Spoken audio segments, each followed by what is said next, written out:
మన ప్రభువును ప్రియ రక్షకుడు అయిన యేసుక్రీస్తు ప్రభుల వారి అతి శ్రేష్టమైన నామంలో ఈ ఫిబ్రవరి నెల ఈ మరొక ఆదివారం ఈ పునరుద్ధానపు ఆరాధనలో పాలుపంపులు పొందిన దేవుని బిడ్డలను మీ అందరికీ హృదయపూర్వకమైన వందనాలండి. అందరికీ వందనాలు. దేవుడు మిమ్ములను మీ కుటుంబాలను ఆశీర్వదించునుగాక. ఆమేన్. మనల్ని ఇంతవరకు ఆయన సజీవమైన రెక్కల నీడలో భద్రపరిచి ఆరోగ్యం ఇచ్చి ఆయుష్ను పొడిగించి ఆయన కృపలో నిలబెట్టిన దేవునికి మరొకసారి చేతులెత్తి దేవునికి స్తోత్రం చెప్దాం. హల్లెలూయా, హల్లెలూయా. దేవుని మాట జీవం కలిగిన మాట. మనుష్యుడు రొట్టె వలన కాదు కానీ దేవుని నోట నుండి వచ్చే ప్రతి మాట వలన జీవిస్తాడు. ఆ మాట మనల్ని బలపరిచే మాట, దిద్దే మాట, సరిచేసే మాట.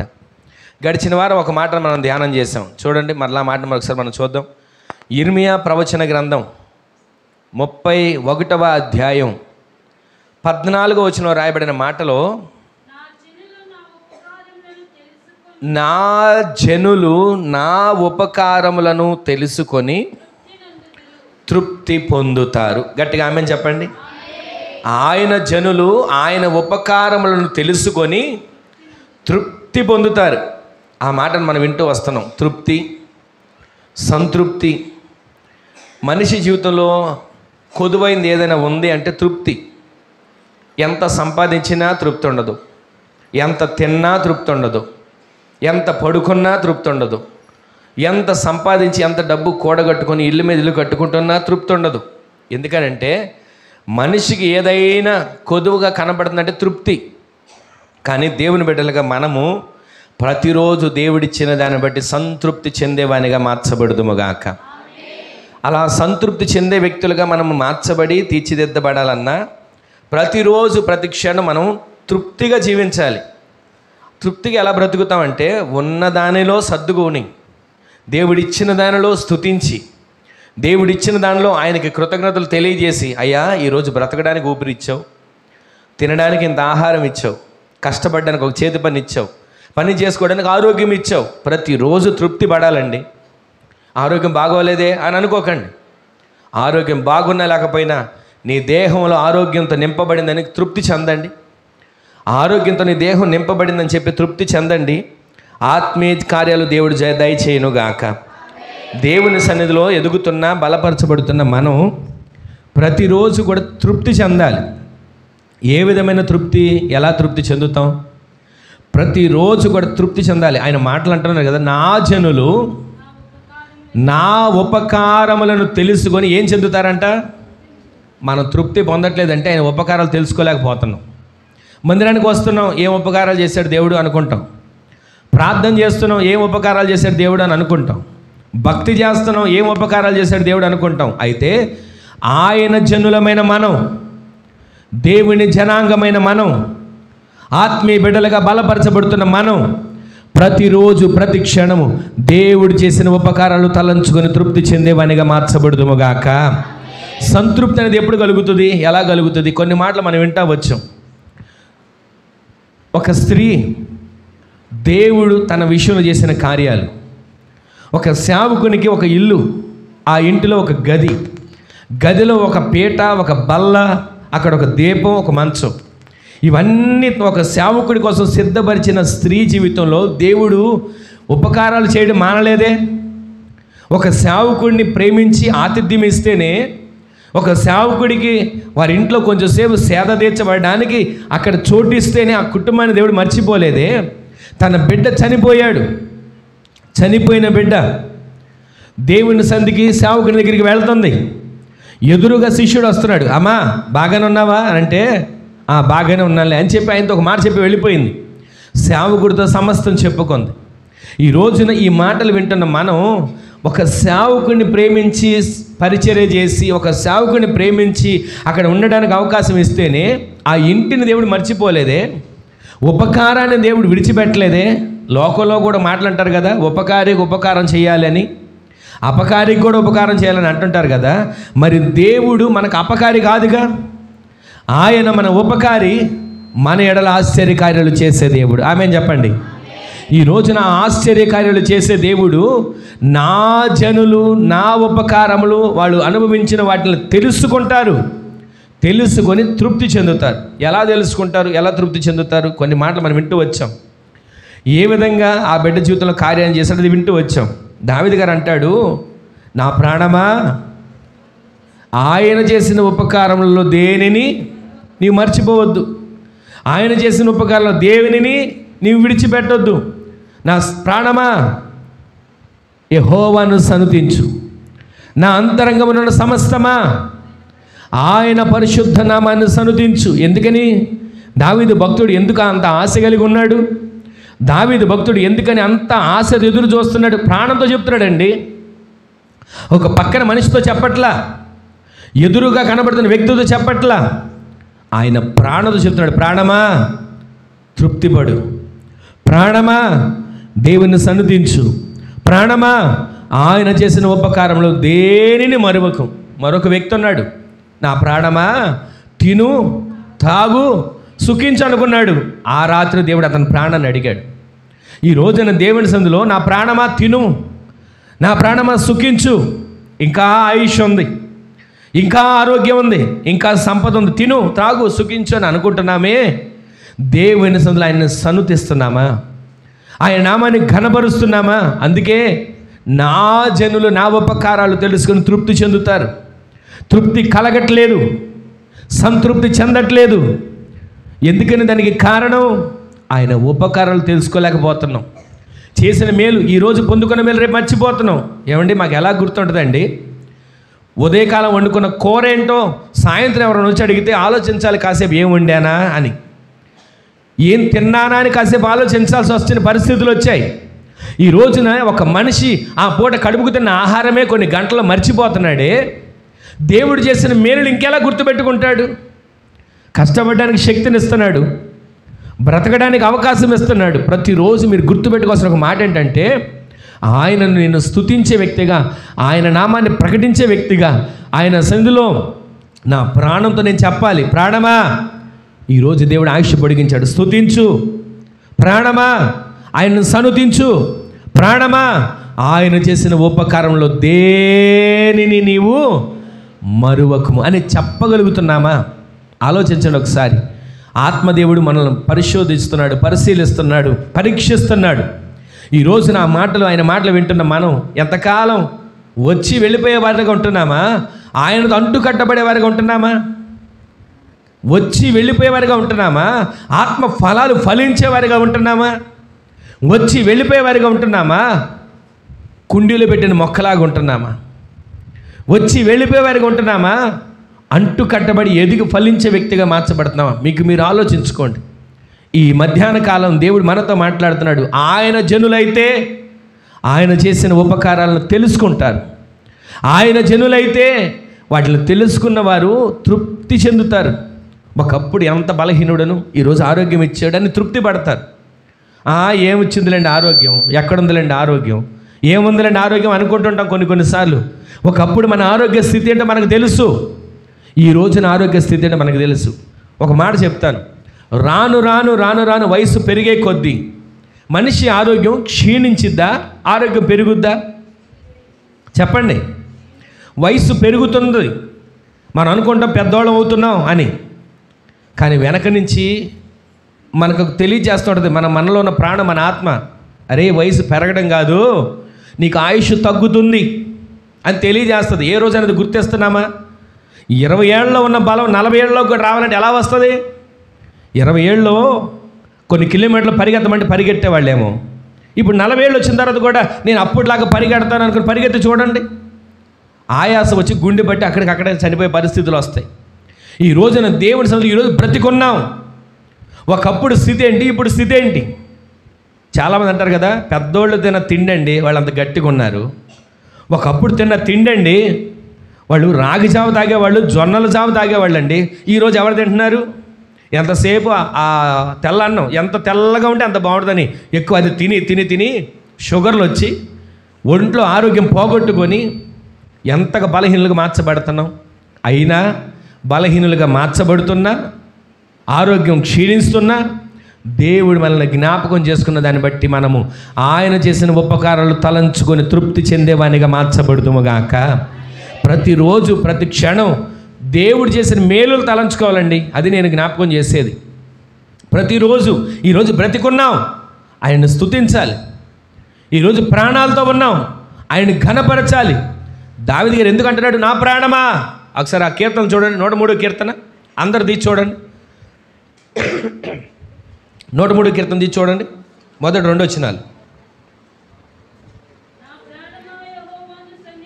అందరు చెప్పండి, నా ప్రాణమా యెహోవాను సన్నుతించుము, నా అంతరంగమందున సమస్తమా ఆయన పరిశుద్ధ నామాన్ని సన్నుతించుము. నా ప్రాణమా యెహోవాను సన్నుతించుము, ఆయన చేసిన ఉపకారములలో దేనిని మరువకము. చెప్పారా? ఈ మాట పలికారు కదా. ఆయన చేసిన ఉపకారాల్లో దేనిని మర్చిపోతున్నాం. మరి మనం నిన్న ఆయన ఏం మేలు చేశాడు, ఈరోజు మర్చిపోతున్నాం. నిన్నటి దినాన్ని ఆయన ఏ కార్యం చేశాడు, ఈరోజు మర్చిపోతున్నాం. ఆయన చేసిన మేలులు మర్చిపోయే గుంపులో మనం ఉండకూడదు. ఆయన ఉపకారాలు తలంచుకొని అడుగులు వేసే గుంపులో మనము చేర్చబడుదుము గాక.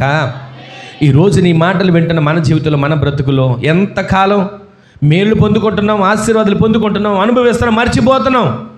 మర్చిపోయే గుంపులో కాదు మనం ఉండాల్సింది. మేలులు తలంచుకుంటూ అడుగులు వేయగలిగితే, మేలులు జ్ఞాపకం చేసుకుంటూ ఆయన సన్నుతించగలిగితే, మేలులను ప్రతిరోజు నెమరు వేసుకుంటూ ఆయన నామాన్ని నిత్యము ఉచ్చరించగలిగితే మన ఆత్మీయ బలము ఉన్నతమైన స్థితిలోకి దేవుడు కలుగు చేస్తాడు.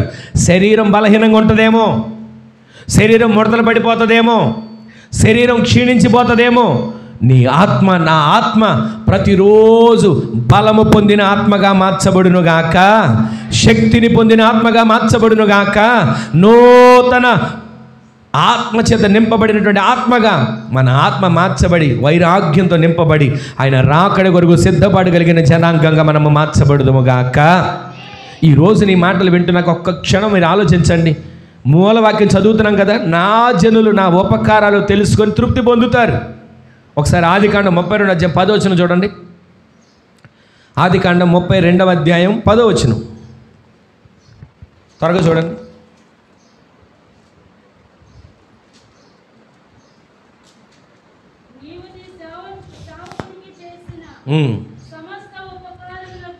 నీవు నీ సేవకునికి చేసిన సమస్తమైన ఉపకారములకును సమస్త సత్యమునకును నేను అపాత్రుడను. ఎట్లనగా నా చేతి కర్రతో మాత్రమే యోర్దాను దాటి తిని ఇప్పుడు నేను 2 గుంపులయ్యాను. దేవునికే మహిమ కలుగునుగాక. ఒక క్షణం మీరు ఆలోచించండి. యాకోబు ఏమంటున్నాడు తెలుసా? ఆ మాటలో ఉన్న అర్థం మీకు జ్ఞాపకం చేస్తా. దేవా, నీవు నా ఎడల చేసిన సమస్త కార్యాలకు, సమస్త సత్యమునకు, నీవు నా ఎడల చేసిన సమస్త ఉపకారాలకు నేను ఎవరినో తెలుసా? అర్హుడిని అని అనట్లా. అసలు నువ్వు నా ఎడల కార్యం చేయడానికి నేను యోగ్యుడిని అని అనట్లా. అసలు నువ్వు నాకు కార్యం చేయబోతే ఎవరికి చేస్తావయ్యా, నాకు మేలు చేయబోతే ఎవరికయ్యా నువ్వు చేసేది అని అనట్లేదండి. ఆయన అంటున్న మాట ఏంటంటే, యాకోబు గారు, అయ్యా నీవు నా ఎడల ఉపకారం చేయడానికి నేను ఎంత తోడిని ప్రభువా, నీవు నా ఎడల కార్యాన్ని చేయడానికి నేను ఏమాత్రం పోయిన ప్రభువా, ఇదిగో నన్ను ఎన్నుకున్నావా, నన్ను ఉపకారం చేయడానికి ఏర్పరచుకున్నావా, నా కుటుంబాన్ని బలపరచడానికి దిగి వచ్చావా అని యాకోబు గారు దేవుని సన్నిధిలో తనను తాను తగ్గించుకొని మాట్లాడడం మొదలు పెడుతున్నాడు. మనం దేవుడి కార్యాన్ని చేయడా, అయితే నేను దేవుని మీదే అలుగుతా. దేవుడి కార్యాన్ని చేయడా, అయితే నేను దేవునికి దూరం అవుతాను. ఎన్నిసార్లు మన హృదయ ఆలోచనలు చెలరేగుతున్నాయి, అపవాది ఆలోచనలు మనం వెంటాడుతున్నాయి. ఈ మధ్యాహ్న కాలం ఎందుకో ఆత్మదేవుడు మనతో మాట్లాడుతున్నాడు. యాకోబు అంటాడు, అయ్యా నీవు నా ఎడల చూపిన సమస్త సత్యానికి, సమస్త ఉపకారాలకు, నీవు చేసిన సమస్త కార్యాలకు నేను ఎలా యోగ్యుడయ్యా? నేను అపాత్రుణ్ణి. అపాత్రుడనైన నన్ను నీవు జ్ఞాపకం చేసుకోబట్టి ఒక్క కర్రను చేతబట్టుకుని నీ యోర్దాను దాటాను. ఒకే ఒక కర్ర బ్రతుకెంత, కర్ర జీవితం ఎంత? ఎండిపోతే ఇరిగిపోయే కర్ర, పనికి రాకపోతే పొయ్యిలో పెట్టే కర్ర, కానీ అలాంటి కర్రను నేను చేతబట్టుకొని పిల్ల కాలువ దాటాను అంటున్నాడండి. ఏం దాటాను అంటున్నాడు?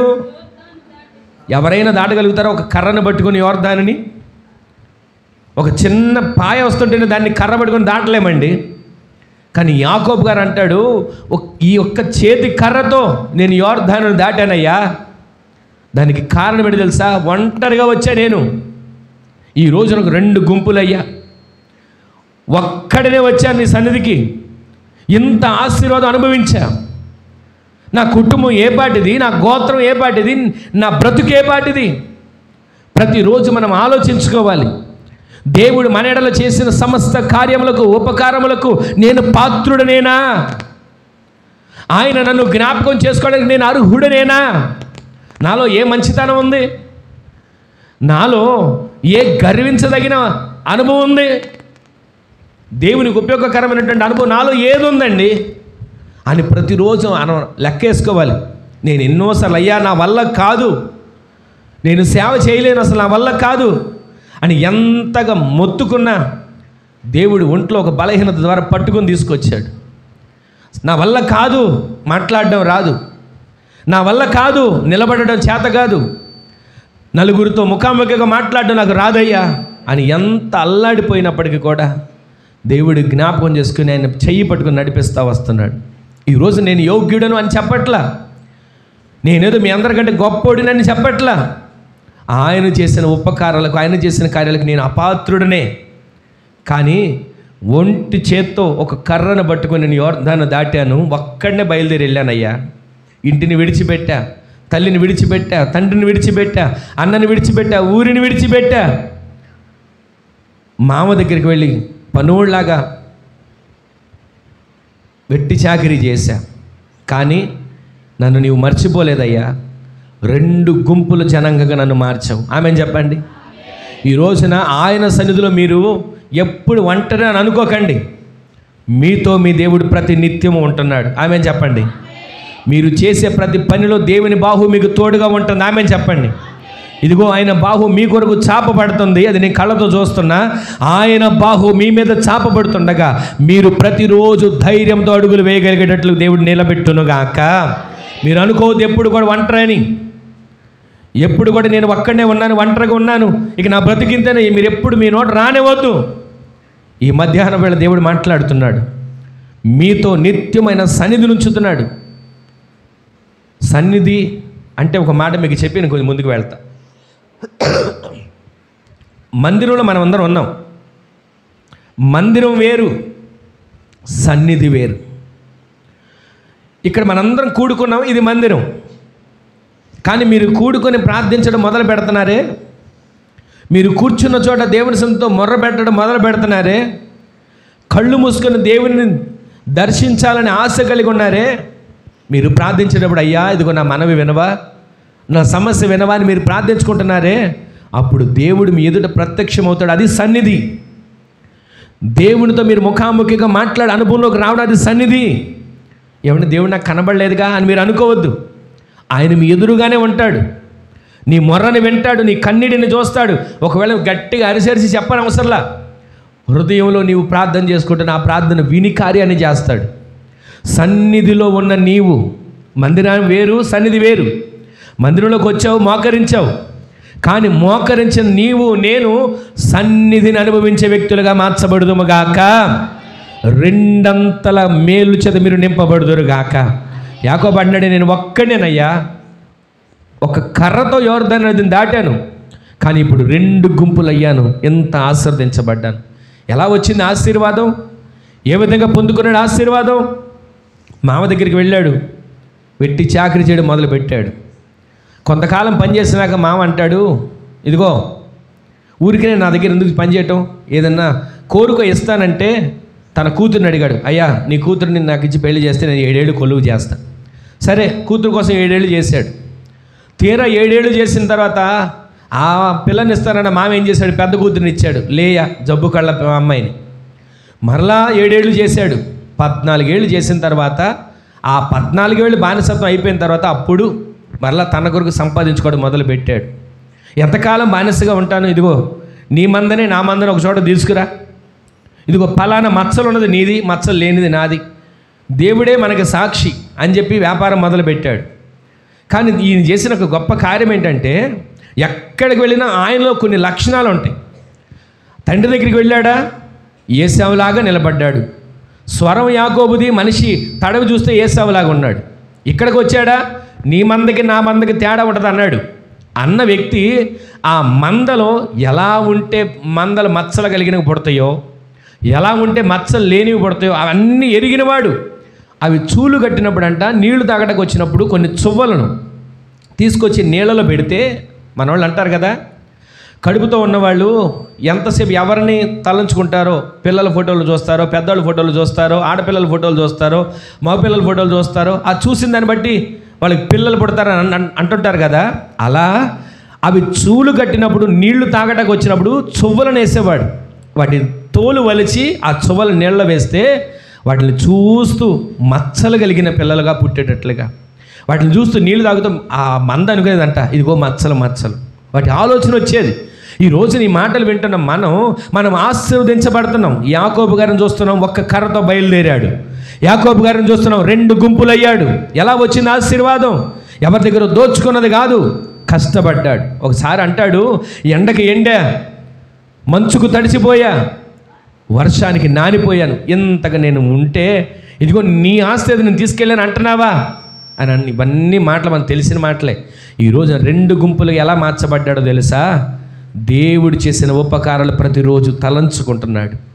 ఈరోజు నీవు నేను ఏ రోజైనా తలంచుకుంటున్నామా? ఒకప్పుడు నా దేవుడు నాకు ఈ కార్యాన్ని చేశాడని గుర్తుపెట్టుకుంటున్నాం, అయిపోయింది. ఒకప్పుడు మేలు చేశాడండి, నేను సందులో సాక్ష్యం చెప్పేసా, ఇక అయిపోయిందా? ఒకప్పుడు చేసిన మేలు సాక్ష్యం చెప్తే అందరితో ముగిసిపోయిందా?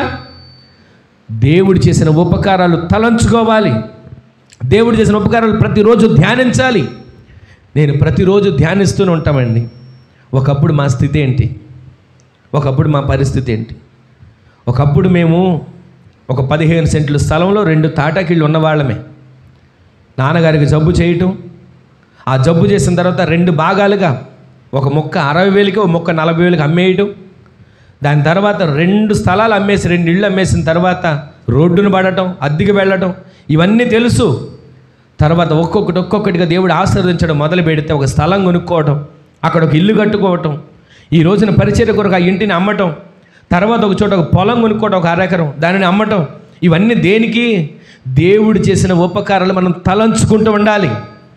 ఒకప్పుడు హీన స్థితిలో ఉన్నాం, తర్వాత సంపన్న స్థితికి దేవుడు తీసుకొచ్చాడు. మరలా దేవుడు మరి ఎందుకని కొంచెం హీన స్థితికో దీన స్థితికో తీసుకురావడం తలంచాడు అనుకోండి, దానికి అప్పగించుకోవాలి.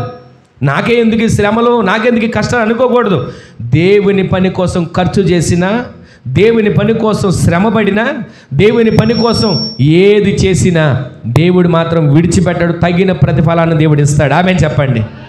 ఒకప్పుడు మనం ఏమి లేని వారిగా ఉండొచ్చు అండి, ఈ రోజున మనం కొద్దిమందిగా కనబడవచ్చు. ఈ రోజున మనం కొంతమంది అన్నట్టుగా ఉండొచ్చు. ఒక దినాన దేవుడు విస్తరింపచేయబోతున్నాడు. ఆమె చెప్పండి. 2 గుంపులుగా నేను వచ్చానని యాకోబు అంటున్నట్లుగా, ఇదిగో ఈ పరిచర్యను 4 దిశల దేవుడు విస్తరింపచేయును గాక.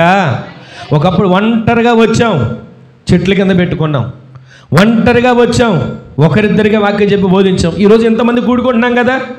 ఇది నా బలమా, ఇది నా శక్తా, ఇది ఏదైనా నాకున్నటువంటి జ్ఞానమా? ఏది కాదు. దేవుడే ఒక్కొక్కరిని బలపరుస్తున్నాడు, దేవుడే ఒక్కొక్కరిని ధైర్యపరుస్తున్నాడు. ఆయన చేసిన ఉపకారాలు మీరు తలంచుకోవాలి. ఆ తలంచుకున్న ఉపకారాలను బట్టి దేవుడు మరింతగా హెచ్చించబోతున్నాడు. ఆమె చెప్పండి. ఈ రోజున ఆ కార్యాలన్నీ కన్నులతో మనం చూస్తామండి. ఒకప్పుడు ఏ స్థితిలో ఉన్నాం, ఈరోజు ఏ స్థితిలో, ఒక్కొక్కడొకటి దేవుడు తెలియజేస్తాడు. యాకోబు అంటున్నాడు, ఒక్కడనేనండి, ఒక్క చేత్తో ఒక కర్రతో బయలుదేరా, ఈరోజు నేను ఎంత అయ్యాను? 2 గుంపులుగా మార్చబడ్డాను. దేవునికి స్తోత్రం చెప్పండి. అలా 2 గుంపులుగా మనము మార్చబడేట్లు దేవుడు చేయనుగాక. ఈ రోజున ఈ సంవత్సరంలో ఈ 2వ నెలలకు వచ్చాము. ఈరోజు తారీఖు గుర్తుపెట్టుకోండి, 9వ తారీఖు. మీరు ఒక చేత్తోనే ప్రయాణం చేస్తున్నారేమో, ఇంట్లో ఒక్కరే కష్టపడుతూ నా సంపాదనతో నా కుటుంబం గడవలేకపోతుంది, నా అప్పులు తీరలేకపోతే అనుకుంటున్నారేమో. ఈ రోజున మీరు ఆ వాక్యం చేయబెట్టుకొని ప్రార్థన చేసుకోండి. ఒక్క చేత్తో బయలుదేరిన వ్యక్తి 2 గుంపులు అయ్యాడు. ఈరోజు ఒక్క చేత్తో మీరు కష్టపడుతున్నారు, ఇంట్లో ఒక్కళ్ళే కష్టపడుతున్నారు, ఆ ఒకళ్ళ కష్టార్జితం కూడా ఇంట్లో చాలట్లేదు, కానీ మీరు విశ్వసించండి, మీ కష్టార్జితాన్ని దేవుడు అభివృద్ధి పరచబోతున్నాడు. ఆమేన్ చెప్పండి. మీ రెక్కల కష్టాన్ని దేవుడు అభివృద్ధి పరచబోతున్నాడు. ఆమేన్ చెప్పండి. ఒక్క చేత్తో మీరు ఉన్నప్పటికీ కూడా, ఒక్క చేత్తో మీరు నడుస్తున్నప్పటికీ కూడా, ఒక్క చేత్తో మీరు ఒకవేళ కష్టపడుతున్నప్పటికీ కూడా, ఈ సంవత్సరం అడుగు పెట్టారా? కనీసం ఛార్జీకి కూడా డబ్బులు లేవు అని అనుకుంటున్నారేమో. దేవుడు అనేకులను పోషించేటట్టుగా మిమ్మల్ని చేయబోతున్నాడు. ఆమేన్ చెప్పండి. ఈ రోజున మీ చేతిలో చిల్లి గవ కూడా లేకుండా ఉండొచ్చు. ఒక దినాన దేవుడు 2 గుంపులైన అట్టి ఆశీర్వాదం మీ కుటుంబాల్లో దేవుడు దయచేయబోతున్నాడు. ఆమేన్ చెప్పండి. ఆ విధంగా కార్యాలు చేసేటట్లుగా మీరు మీరు మీరు ఆయన చేసిన ఉపకారాలు ఎన్నడూ తలంచుకుంటూ ఉండాలి. అది మాత్రం చెయ్యండి. మిమ్మల్ని ఆశీర్వదించడం దేవుడు మొదలు పెట్టబోతున్నాడు. ఇలాగేనంట, ఒక చోట మీటింగ్స్ జరుగుతున్నాయి. ఆ మీటింగ్స్ జరుగుతూ ఉంటుంటే ఒక పాప కాలేజీకి వెళ్ళి అక్కడ చదువుకుంటుంది. ఇక సంవత్సరం ఫైనల్ ఇయర్, తర్వాత ఉద్యోగం చేయాలి. చదువుకుంటూ ఉన్నటువంటి ఆ పాపకి, వినండి జాగ్రత్తగా, ప్రతిరోజు వారం మందిరానికి వెళ్ళి వచ్చే అలవాటు ఉంది, ప్రార్థనకు వెళ్ళే పాప. సరే అని చెప్పి వాళ్ళ ఇంట్లో వాళ్ళు కొంత డబ్బులు ఇస్తున్నారు. ప్రార్థనకు వెళ్ళి వస్తావు కదమ్మా, ఇదిగో ఛార్జీలు కొంటే అని చెప్పి ఇస్తున్నారు. ఇచ్చిన ప్రతి దానిని, వాళ్ళ అమ్మా నాన్నగారు ఇచ్చిన ప్రతి పైసా జాగ్రత్త చేసి ఖర్చు పెట్టకుండా, కనీసం ఆటోకి వెళ్ళొస్తే ఒక 50 రూపాయలు ఛార్జీలు అవుతుంది, అయినా సరే రూపాయి కూడా ఖర్చు చేయకుండా నడిచి వెళ్ళి ప్రార్థనకి, మరలా నడిచి తిరిగి వచ్చి అవన్నీ రూపాయి దాచి ఒక రోజున మీటింగ్స్ జరుగుతూ ఉంటుంటే ఆ పాస్టర్ గారు తీసుకుని వెళ్ళి ఇచ్చిందంట. ఆమె కష్టపడిన కష్టార్జితం కాదు, దాచుకున్నది. తినడానికి ఇచ్చినవి, ఛార్జీలకు ఇచ్చినవి, వాటిని దాచుకొని నా దేవుని పనిలో ఇవి వాడబడాలి.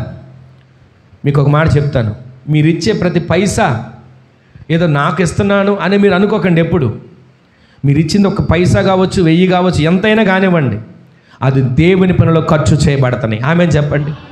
ఖర్చు చేయబడిన ప్రతిదానికి దేవుడు ప్రతిఫలం ఇస్తాడా, ఇవ్వడా? గట్టిగా చెప్పండి. ఏంటి అనుమానంగా చెప్తున్నారు? మీరు ఇచ్చింది ఖర్చు చేసిన ప్రతిదానికి దేవుడు ప్రతిఫలం ఇస్తాడా, ఇవ్వడా? ఇక్కడ ఆ పాప కూడా అలాగే తను దాచుకున్నది మీటింగ్స్ కొరకు ఖర్చు చేసింది. దేవుడు ఎంత మేలు చేశాడో తెలుసా? ఆ సంవత్సరం మీటింగ్స్లో తన కష్టార్జితం ఖర్చు చేయబడింది. ఇక ఆ తర్వాత తన చదువు పూర్తి అయిపోయింది. చదువు పూర్తి అవ్వకముందే దేవుడు ఒక మంచి స్థితిని దేవుడు ఆ బిడ్డకి ఇచ్చాడు. ఆమేన్ చెప్పండి. దీనికి కారణం ఏంటంటారు? ఎప్పుడైతే దేవుని సందులో తనకు ఒక ఆశ కలిగింది, నా దేవుని సందులో పనికి నేను కూడా పాలె భాగస్తురాలు కావాలని. అంటే ఇలా చెప్పి మీరందరూ డబ్బులు ఇస్తే మీరు ఆశీర్వదించబడతారని చెప్పట్లా, అలా అర్థం చేసుకోకండి. డబ్బులు ఇస్తేనే దేవుడు ఆశీర్వదిస్తాడే కాదు, అదొక కారణం. ఆశీర్వదించబడడానికి అదొక మూలం. అబ్రహాం గారు ఒక దినాన జయించి బయలుదేరి వస్తున్నాడు. సొదొమ పట్టణం మీద జయించి తన వారందరిని తీసుకొని వస్తూ ఉంటున్నాడు. ఈలోపు మెల్కీసెదెకు, షాలేము రాజు తనకు ఎదురుపడి తనకు రొట్టెను ద్రాక్షరసాన్ని ఇచ్చాడు. ఇవ్వగానే అబ్రహాం నేమని అడగల, ఇదిగో నాకు నీ దాంట్లో భాగం ఇవ్వమని. వెంటనే అబ్రహాం గారు తనకు కలిగిన దాంట్లో 10వ వంతు తీసి ఆ మెల్కీసెదెకు, షాలేము రాజుకు సేవకుడికి అప్పగించేశాడు. ఈ రోజున అలా అప్పగించిన వ్యక్తిని దేవుడు విడిచిపెట్టాడా? ఒంటి చేత్తో బయలుదేరి వచ్చాడు, పిలుపును పట్టుకొని బయలుదేరి వచ్చాడు. 12వ అధ్యాయంలో ప్రయాణం మొదలుపెట్టాడు. 24వ అధ్యాయం వచ్చేసరికి అంటాడు, ఇదిగో అబ్రహాము వృద్ధాప్యలోకి వచ్చాడు, అయినను అబ్రహామును దేవుడు అన్ని విషయములలో ఆశీర్వదించాడు. ఆమేన్ చెప్పండి. అన్ని విషయాల్లో ఆశీర్వదించాడు అంటే కొన్ని విషయాల్లో కాదు.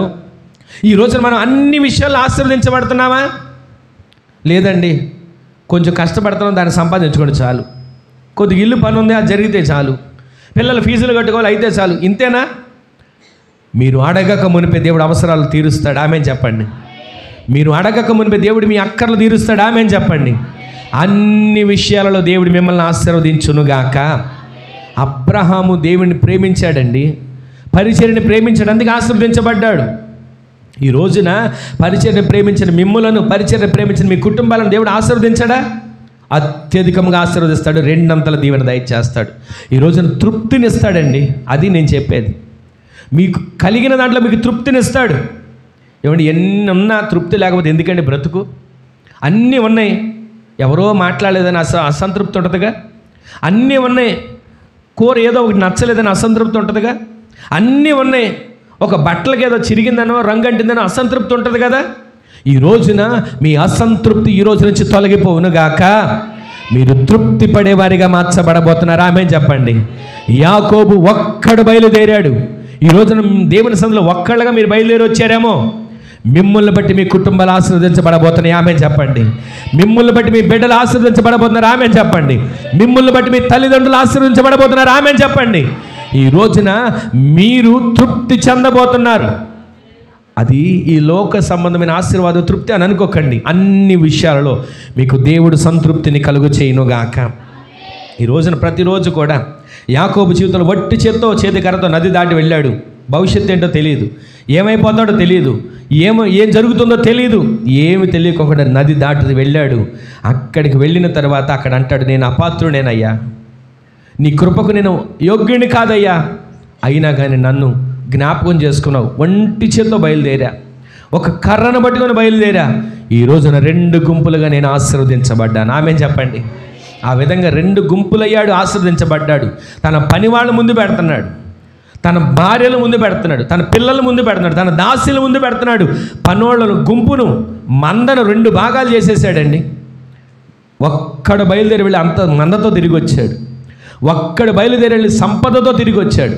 ఒక్కడు బయలుదేరి వెళ్ళి వెండి బంగారాలతో తిరిగి వచ్చాడు. ఈ రోజున దేవుని సన్నిధికి ఒక్కదానిగా నీ వచ్చేవేమో, దేవుడు నిన్ను బహుజనంగా చేయబోతున్నాడు. ఆమేన్ చెప్పండి. నీ సంతానాన్ని దేవుడు విస్తరించబోతున్నాడు. ఆమేన్ చెప్పండి. నీ కుటుంబంలో ప్రతిరోజు నోటి నిండా నవ్వు కలిగేటట్లు దేవుడు చేయబోతున్నాడు. ఆమేన్ చెప్పండి. ఆ విధమైన కార్యాలు మీరు అనుభవించుదురుగాక. మీరు ఆయన చేసిన ఉపకారాలు తెలుసుకొని ఏం చెందాలి? తృప్తి మీరు చెందే వ్యక్తులుగా మార్చబడుదురుగాక. మొదటిది దేవుడు మనకేం చేస్తాడో తెలుసా? సమృద్ధిని దయచేస్తాడు. ఆ సమృద్ధిలో మరొక మాట మీకు చెప్తాను, జ్ఞాపకం చేస్తాను, వినండి. యోహాను సువార్తలో ఒక మాట మనకు కనబడుతుంది. 5 రొట్టెలు, ఎన్ని చేపలండి? 2 చిన్న చేపలు. ఒకసారి ఆ మాట మీకు చూపిస్తాను చూడండి. యోహాను సువార్త, త్వరగా వెళ్ళండి. యోహాను సువార్త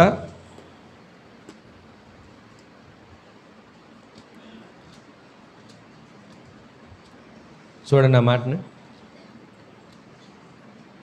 6వ అధ్యాయంలో 9వ వచనం చూడండి.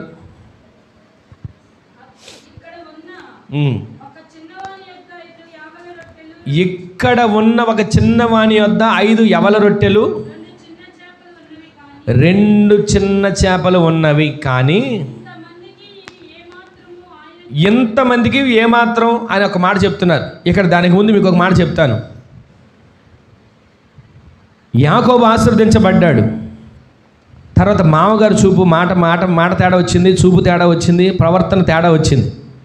ఆయన అంటున్నాడు, ఇదిగో ఇంత ఆశీర్వదించబడిపోయాడా, నాదే కదా తీసేసుకుంటున్నాడు, నా ఆస్తే కదా లాగేసుకుంటున్నాడు అనుకొని చిన్న చూపు చూస్తున్నాడు. ఆ రోజున తన భార్యల దగ్గరికి వచ్చి ఒక మాట చెప్పాడండి. ఒకసారి 31వ అధ్యాయంలోకి రండి. ఇందాక చదివిన చోట 31:14 త్వరగా చూడండి, నేను ముగించేస్తాను. 31:14 తన కూతుర్లు ఏమంటున్నాడో వినండి.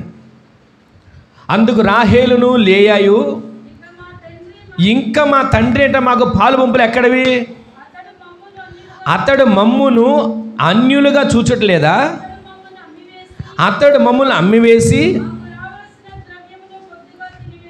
మాకు రావలసిన ద్రవ్యమంతా బొత్తుగా తినేశాడు. యాకోబు ఎక్కడ సంపాదించాడంటే లాబాని ఇంట్లో.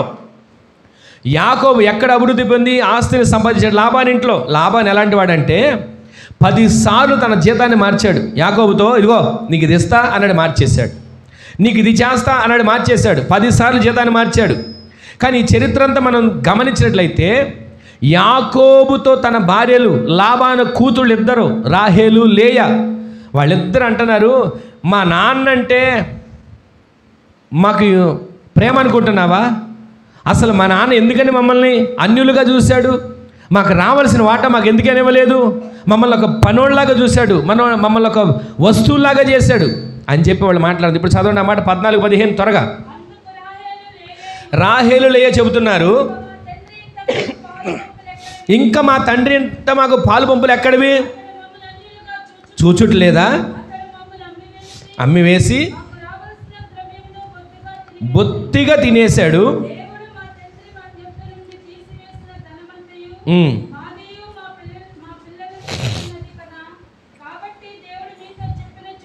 దేవుడు నీతో చెప్పిన చోటికి మేము బయలుదేరి వస్తాం. గట్టిగా ఆమె చెప్పండి. భార్యలు భర్తతో అంటున్నారండి, ఇంకా మా తండ్రి గిట్ట మాకు పాలు పంపులు ఎక్కడవి? వాస్తవానికి కూతుళ్ళకి తండ్రి అంటే ఇష్టం. కానీ ఇక్కడ చరిత్రలో మనం గమనిస్తే ఆ కూతుళ్ళు ఇద్దరు అంటున్నారు తన భర్తతో వచ్చి చెప్పాడు, అమ్మా మీ నాన్నగారు చూపు నిన్న మొన్న ఉన్నట్లుగా లేదు. నేను ఇటు వస్తున్నానా, ఆయన ఆ గుమ్మం నుంచి వెళ్తున్నాడు. నేను ఈ మందల దగ్గర ఉన్నానా, ఆయన ఆ మందల దగ్గర ఉంటున్నాడు. మాట్లాడదాని వెళ్తున్నానా, పలకరిద్దాని వెళ్తున్నానా, నన్ను చూసి మొహం తిప్పుకొని వెళ్ళిపోతున్నాడు. ఎందుకని ఇదంతా వచ్చింది? రాహేలుతో లయ్యతో చెప్తున్నాడు, ఇదిగో నా తండ్రి దేవుడు, నా తాత దేవుడు నాకు ఒక దర్శనం చూపించాడు, బయలుదేరమని. వెళదాం, మీరు కూడా వస్తారా అంటే అప్పుడు వాళ్ళు ఏమన్నారు తెలుసా? ఇంకా మా తండ్రి అంటే మాకు పాలు పంపులు ఎక్కడే అయ్యా? మా తండ్రి అంటే మాకు పాలు పంపులు ఎక్కడే? మమ్మల్ని ఏ రోజైనా కూతుళ్ళుగా చూశాడా? కూతుళ్ళుగా చూస్తే ఇదిగో నా పిల్లని ఇస్తాను, 7 ఏళ్ళు కొలువు చేయి, మా పిల్లని ఇస్తాను, ఇంకొక 7 ఏళ్ళు కొలువు చేయి అని వ్యాపారం చేస్తాడా? ఆడపిల్లలతో పిల్లలతో వ్యాపారం చేసే తండ్రినా? మమ్మల్ని అన్యులుగా చూడట్లేదా? మమ్మల్ని వస్తువులుగా చేసి వ్యాపారంలో బేరం పెట్టలేదా అని కూతుళ్ళు తన భర్తతో చెప్తా అంటున్నారు. నువ్వు ఎక్కడికి వెళ్తే అక్కడికి వచ్చేస్తాం, నీ దేవుడు ఎక్కడికి వెళ్ళమన్నాడు చెప్పి అక్కడికి వెళదాం. ఈ మాటలన్నీ తీసుకుని బయలుదేరి వెళ్ళాడండి. ఈరోజు మనం గుర్తుపట్టాల్సింది ఏంటంటే, లాబాను ఎంతసేపు పగ పెంచుకుంటున్నాడు యాకోబు మీద. ఈ రోజున మనల్ని చూసుకోవడం కొంతమందికి పగ రగిలిపోతుంటుంది. వీళ్ళేంటి అభివృద్ధి చెందుతున్నారు, వీళ్ళేంటి ఇలా విస్తరిస్తున్నారు, వీళ్ళేంటి ఇంత కష్టపడి సంపాదిస్తున్నారని కొందరు మనల్ని చూసి పగ పెంచుకుంటుంటారు. ఒక మాట చెప్పిన తెలుగులో మీకు అర్థమయ్యే మాట, మీరు పాయాసం తాగితే వాళ్ళకి ఆయాసం వస్తుంది. మీరు కష్టపడి తెచ్చుకొని పాయాసం తాగుతున్నారా, వాళ్ళ కడుపు మండిపోతుంటుంది, రగిలిపోతుంటుంది. వీళ్ళేంటి పాయాసం తాగుతున్నారు చెప్పి ఆయాసం పడిపోతుంటారు. ఈ రోజున దేవుడు మిమ్మల్ని ఆ విధంగా ఆశీర్వదించబోతున్నాడు. ఆమెను చెప్పండి. మిమ్మల్ని వృద్ధి చేయబోతున్నాడు. ఆమెను చెప్పండి.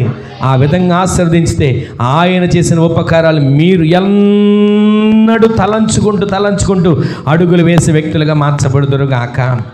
ఆ లాభాన్ని అనుకుంటాడు, నా వల్లే యాకోబు ఆశీర్వదించబడ్డాడు, నా వల్లే యాకోబుకు ఆస్తి వచ్చింది, నా వల్లే యాకోబు మందలు వచ్చి అనుకుంటున్నాడు. కానీ దేవుడు యాకోబునకు తోడై ఉండి సమస్త విషయంలో ఆశీర్వదించడం మొదలుపెట్టాడు. ఆమెన్ చెప్పండి ఒకసారి. ఈ రోజున ఈ మాటలు వింటున్న మీరు, మీ ద్వారా అనేకులకు దీవెన కలిగే వ్యక్తులుగా మీరు మార్చబడుదురుగాక. మీ వ్యాపారాలు, మీ సమృద్ధి, మీ కలిగిన సమస్తాన్ని దేవుడు అంచెలంచెలుగా దీవెనకరంగా మార్చబడునుగాక. అలా మార్చాలంటే మీరేం చేయాలో తెలుసా? ఆయన జనులుగా ఉన్న మీరు ఆయన చేసిన ఉపకారాలన్నిటిని తలంచుకొని ఆయన సన్నిధిలో మీరు తృప్తి చెందేవారిగా మార్చబడుదురుగాక. ఇక్కడ మనం చూస్తున్నాము 5 రొట్టెలు 2 చిన్న చేపలు, వాటిని తీసుకొచ్చి పిల్లోడు తీసుకొచ్చి ఇస్తున్నాడండి. ఒకసారి ఆ మాట చదవండి. యోహాను సువార్త 6వ అధ్యాయం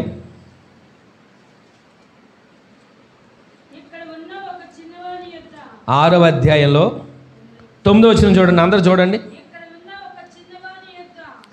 ఇక్కడ ఉన్న ఒక చిన్నవాని యొద్ద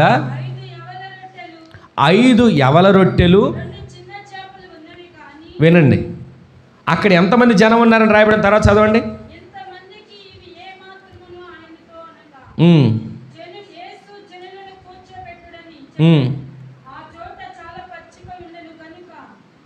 ఇక్కడ ఒక చిన్నవాని వద్ద 5 యవల రొట్టెలు 2 చేపలు ఉన్నవి కానీ ఎంతమందికి ఇవి ఏమాత్రమని ఆయనతో అనగా, యేసు జనులను కూర్చుండబెట్టుడని చెప్పాను. ఆ చోట చాలా పచ్చిక ఉండెను గనుక లెక్కకు ఇంచుమించు 5,000 మంది పురుషులు. ఎంతమంది అండి? 5,000 మంది పురుషులు అక్కడ ఉన్నారు. లెక్క వచ్చింది కదా. స్త్రీలు ఎంతమంది ఉంటారు? ఇంచుమించు మొత్తం 20,000 మంది సంఖ్య. ఇప్పుడు ఇంతమంది స్త్రీలు ఉన్నారు కదా, పురుషులు మన వాళ్ళు ఎంతమంది ఉన్నారు? లెక్క అర్థమవుతుందా? పురుషుల సంఖ్య ఆ రోజుల్లో కూడా తక్కువగానే ఉంది, కానీ స్త్రీలు విపరీతంగా ఉన్నారు. ఇక్కడ మీరు గమనించాల్సింది ఏంటంటే, ఇంచుమించు 20,000 మంది ఉంటారని అంచనా. పురుషులే 5,000 మంది. స్త్రీలను పిల్లలను లెక్క పెట్టలేదు. ఎందుకని లెక్క పెట్టలేదు చెప్పండి?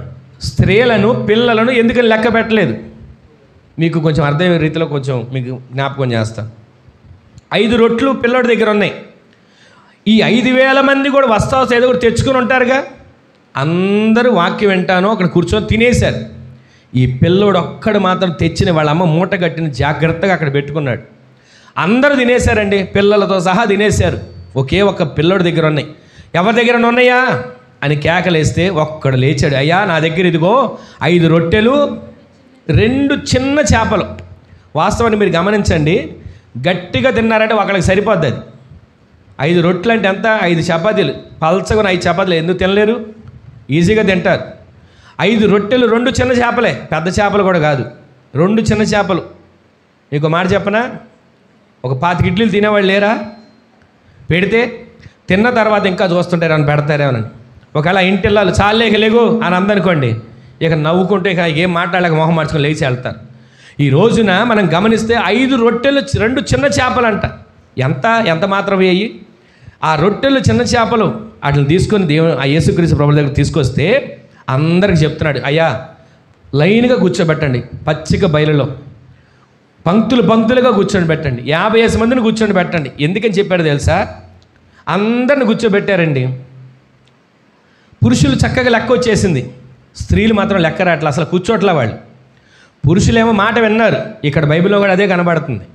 పురుషులు మాట విన్నారు, కూర్చున్నారు, చక్కగా వాళ్ళకి పెట్టింది తిన్నారు, వాళ్ళకి ఇచ్చింది తీసుకున్నారు, లెక్క వచ్చేసింది 5,000 మంది అని. స్త్రీలు లెక్క రావట్లా, పిల్లలు లెక్కలు రావట్లా. ఎందుకో తెలుసా? ఒక ఆమె వస్తుందంట, తీసుకొని వెంటనే ఒక సంచిలో పెట్టుకొని అయ్యా మా పిల్లడికి ఇంకోటి ఇవ్వవా అంటుంది. సరే అని చెప్పి పురుషులు ఈ శిష్యులు కూడా ఈ లెక్కేద్దామంటే స్త్రీలు లెక్క రావట్లా, వచ్చిన మొఖాలే వస్తున్నాయి, తీసుకున్న వాళ్ళే తీసుకుంటున్నారు. ఇక స్త్రీలు ఎంతకి లెక్కేయడం కుదరక ఇక అందరికి ఇవ్వడం మొదలుపెట్టారు. ఈ రోజున ఒక మాట మీకు జ్ఞాపకం చేస్తాను, ఏమనుకోకండి. కొంతమంది స్త్రీలు ప్రతి దాంట్లో రుచి చూస్తూనే ఉంటారండి. వండుతారా, వండేటప్పుడు ఉప్పు సరిపోయింది లేదో ఒకసారి చూస్తారా చూడరా, కారం ఎక్కువైంది లేదో ఒకసారి చూస్తారా చూడరా. అదేంటో కానీ ఎక్కడ పోసుకుంటారండి, తీసి ఎడం చేతిలో పోసుకొని ఇట్లా నాకితే కానీ రుచి తెలియదు. విన్నారు? అర్థమవుతుందా? అసలు ఎక్కడ టేస్ట్ తెలుస్తుంది? ఆ కాలేది వేడివేడుకున్నది అరిచేతిలో పోసుకొని, ఆ చేతిలో కూడా ఎక్కడ ఏ చేతిలో పోసుకుంటారు? అక్కడ పోసుకొని రుచి చూస్తేనే కూర టేస్ట్ తెలుస్తుంది. ఈ రోజున అంతమంది ఎగబడి వస్తున్నారు, అయ్యా నాకు ఒక రొట్టివు, అమ్మ ఇందాకడ వచ్చావుగా, ఇందాకడ అయిపోయింది, అయ్యా పిల్లోడు తినేసాడు ఇంకొకటి ఇవ్వు అని ఒకళ్ళ తర్వాత ఒకళ్ళు వస్తున్నారు. ఈ విధంగా వాళ్ళందరికీ ఇస్తూ ఉంటే పురుషులు మాత్రం లెక్క సరిపోయారు, కానీ స్త్రీలు పిల్లలు లెక్క చూడలేకపోతున్నారు. ఈ రోజున ఈ మాట మనం గమనిస్తే మన దేవుడు మనం ఎంత తిన్నా సమృద్ధి అయిన కృపతో దేవుడు మనం నింపబోతున్నాడు. ఆమె చెప్పండి. మీ ఇంట్లో లేదు అనే మాట వినబడకుండా దేవుడు చేయబోతున్నాడు. ఆమె చెప్పండి. ఈ రోజున సమృద్ధితో మీరు తృప్తి పరచబడుదురుగాక. అసంతృప్తి కాదు, సమృద్ధి చేత మీరు సంతృప్తి చెందేవారిగా మార్చబడబోతున్నారు. ఆమె చెప్పండి. ఈ రోజున ఆయన జనులు ఆయన చేసిన ఉపకారములను తలంచుకొని తృప్తి పొందబోతున్నారు. మీరు ఆయన జనులే కదా, ఆయన చేసిన ఉపకారాలు మీరు తలంచుకోబోతున్నారు, తృప్తి చెందబోతున్నారు. విశ్వసించండి. ఈ రోజున ఇవన్నీ ఈ కొద్ది మాటలు మీ మనసులో పెట్టుకోండి.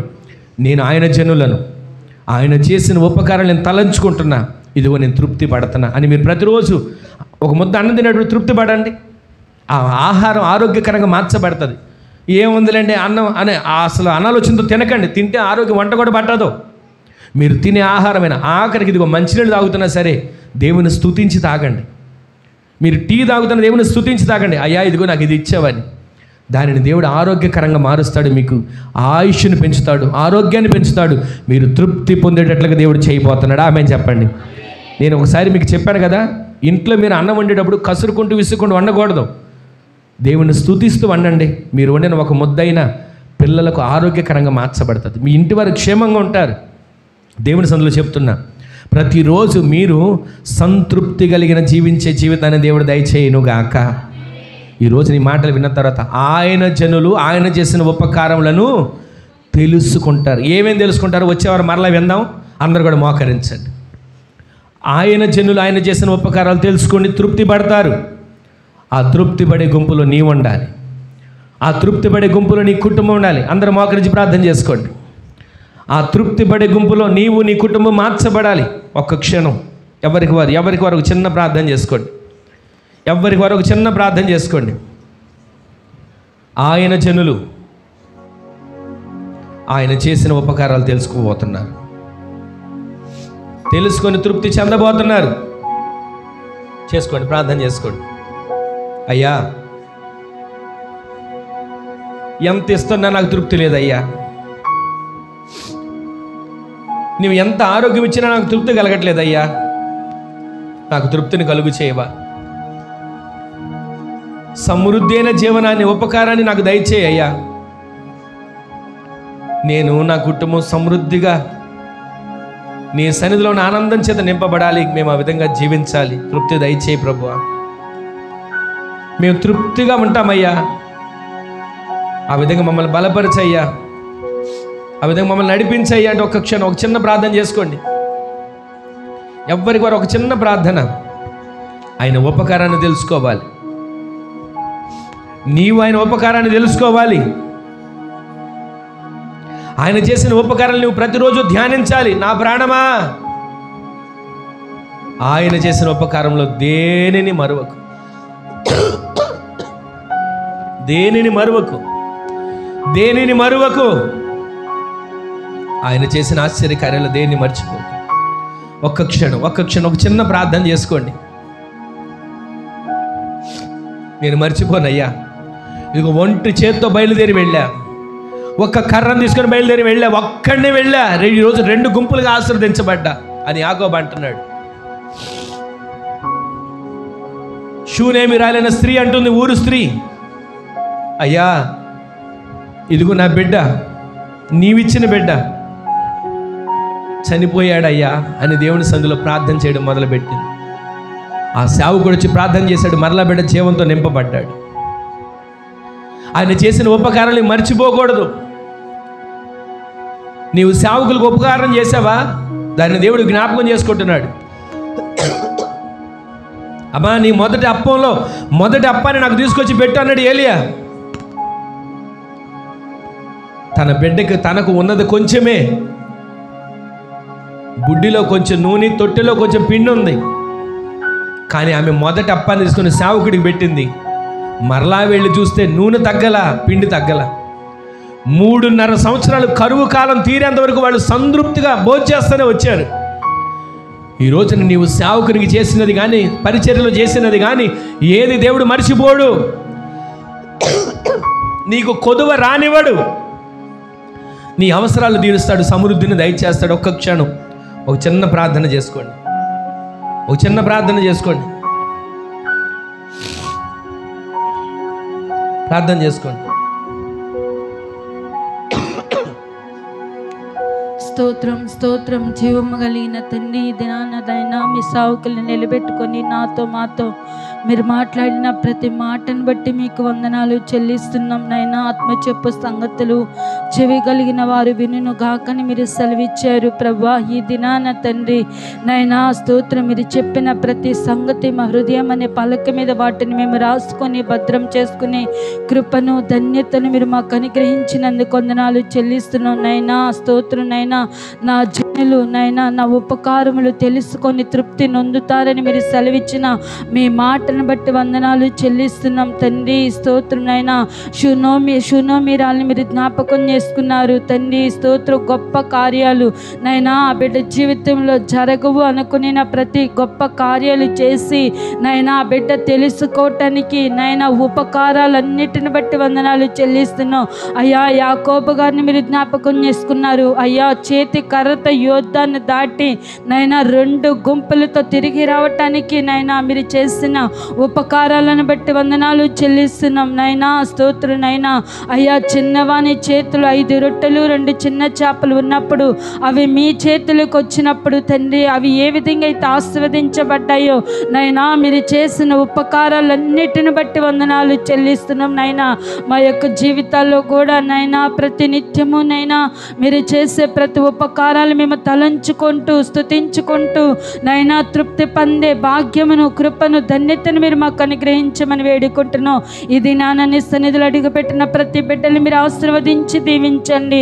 వారి దుఃఖముతో, వేదనతో, సమస్యలతో, బాధలతో అడుగుపెట్టినప్పటికీ నైనా వారి సమస్యలు, వారి దుఃఖము, వారి నిట్టూర్పు యేసు నామములు తొలగిపోయి సంతోషముతో నీ బిడ్డలు తిరిగి వెళ్ళటానికి కృపను చూపించండి నైనా. సియోనులో నుండి నీ బిడ్డలందరినీ మీరు ఆశీర్వదించి దీవించమని స్తుతి చెల్లిస్తూ, చెప్పబడిన వాక్యాన్ని ప్రతి దినము నమరవేసుకుంటూ నైనా నిన్ను స్తుతించే అనుభవంలోనికి నీ బిడ్డలు మీరు నడిపించమని స్తుతి చెల్లిస్తూ, ఇది నాను చిన్న చిన్నలు, పెద్దలు, పురుషులు, స్త్రీలను మీరు నాయన కుటుంబాలుగా మీరు ఆశీర్వదించి దీవించినందుకు వందనాలు చెల్లిస్తూ యేసు నామమున అడుగుచున్నాం తండ్రి. ఆమేన్. ఆమేన్. ఆమేన్. ఆమేన్. ఆమేన్. మన తండ్రి అయిన దేవుని యొక్క ప్రేమ, కుమారుడును ప్రభు అయిన యేసుక్రీస్తు వారి యొక్క కృప, మహాకనికరం, పరిశుద్ధాత్మ దేవుని యొక్క అన్యోన్య సహవాసమైన సన్నిధి ఇప్పుడును ఎల్లప్పుడూ మనకును మనవలే ప్రార్థించే సకల పరిశుద్ధులకును ఈ దినాన సన్నిధిలో చేరిన కూడిన ప్రతి ఒక్క బిడ్డలకును వారి కుటుంబాలకును ఈ వారమంతా కావలసిన కృపా క్షేమాలు ఆయన కృపా సమాధానములు నిత్యము తోడై ఉండి నడిపించునుగాక. ఆమేన్. హల్లెలూయా, హల్లెలూయా, హల్లెలూయా. అందరికీ వందనాలండి. ప్రభు మిమ్ములను మీ కుటుంబాలను అత్యధికంగా ఆశీర్వదించునుగాక. మీ కుటుంబాల్లో సమృద్ధిని దేవుడు దయచేయునుగాక. ఆయన దయచేసిన ఆ ఉపకారాలు మీరు తెలుసుకొని తృప్తి పొంది జీవించే కృప దేవుడు అనుగ్రహించునుగాక. ఆమె అందరికీ మరొకసారి వందనాలు.